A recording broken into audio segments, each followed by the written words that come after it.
রাস্তাঘাটে এত পরিমাণ জল যে বেরোনোই যায় না, চারিদিকে শুধু জল আর জল। তো এখন আমি বেরিয়েছি বাজার যাওয়ার উদ্দেশ্যে, আর এখানে এত হাওয়া হচ্ছে যে ভ্যানটা অটোমেটিক দেখছি অত দূর থেকে এখানে চলে এসেছে। তো বাজার যেতে হবে, তার কারণ দুদিন বাজারে যাওয়া হয়নি, একটু সবজিপাতি নিয়ে। মাছ হয়তো আজকে আসতো, কিন্তু সবজির জন্য বিশেষ করে বাজারে যেতে হবে। তাই বাকি আজকে সকাল সকাল বেরিয়ে গেছে। তার মধ্যে ছেলেটার কাল থেকে জ্বর, তো বিকালে ওকে নিয়ে যেতে হবে ডক্টরের কাছে। তো স্কুলে ওকে দিয়ে এসে বাড়িতে থেকে আবার ব্যাগ ট্যাগ নিয়ে বাজারে গিয়েছিলাম। তো ওখান থেকে প্রয়োজনীয় মানে সবজিপাতি যা কিছু কেনার আর কি সব কিছু কিনে নিয়েছি। আর তার মধ্যে আবার নিয়ে এসেছি চিংড়ি মাছ। কখন আমি কাটবো নিজেই জানি না, তবে ছেলেটা পছন্দ করে, আর কাল থেকে জ্বর একটু খেতে যাচ্ছে না। তো তাই আর কি ভাবলাম চিংড়ি নিয়ে যাই, যদি একটুও খেতে পারে। আর তার মধ্যে মাছও নিয়ে এসেছি। কখন কাটাকুটি করবো নিজে জানি না। তো চলো যতটা কিছু মানে যতটা তাড়াতাড়ি করতে পারি সেটাই চেষ্টা করি। তো সবজিগুলো এখন আমি ভাবছি গুছিয়ে সব এর মধ্যে ঢেলে রেখে দেবো। আর মাছ চিংড়িটা একটু পরেই কাটবো, তার কারণ আগে আমি মানে কোনো রকম কাজকর্ম হয়নি, যেহেতু বাপি 6টায় বেরিয়ে গেছে। ওর টিফিন বানিয়ে দিয়েছি, তারপর বাবু খাবার করেছি, তারপর ওকে স্কুলে দিয়ে এসেছি। তো সমস্ত বাসি কাজকর্ম সব পড়ে রয়েছে।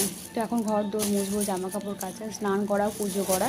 তো ভাবছি এগুলো করে নেব, তারপর আস্তে আস্তে করে মাছ টাছ কাটবো। আর যেহেতু ওর জ্বর, তার জন্য স্কুলে তো অবশ্যই পাঠাতাম না, কিন্তু এক্সাম চলছে, এখানে তো কিছু করার নেই, তাই না? তো স্কুলে পাঠাতেই হবে। তাই আর কি সকালে একটু ওষুধ খাইয়ে পাঠিয়ে দিয়েছি। আর বলেছি কোনো রকম প্রবলেম হলে ম্যামদেরকে বলবে, তাহলে ওরা মানে বাড়িতে ফোন করে দেয়, তাহলে আমাকে আনতে যেতে হবে। তো ওরাও কোনো রকম মানে ওই বাচ্চাদের প্রবলেম দেখলে ওরা অবশ্যই ইনফর্ম করে দেয়। তো তাই আর কি মাথার মধ্যে সেই চিন্তাটা একটা রয়েই গেছে যে ছেলেটার জ্বর গেল, কী করছে। তো এদিকে তার মধ্যে কাজকর্ম করতে হচ্ছে। আর এই বাজার যায় না এই কারণে, এখানে প্রায় আমার 40 মিনিট থেকে 45 মিনিট লেগে যায়। তো এই টাইমটা আমি অন্য কাজ করলে হয়ে যায়, কিন্তু ওই যে কিছু করার নেই, যেতেই হতো, আজকে কিছুই ছিল না, তাই আর কি। তো চলো সবজিগুলো গুছিয়ে নিই, যতটা তাড়াতাড়ি পারি চেষ্টা করি কাজগুলো কমপ্লিট করার।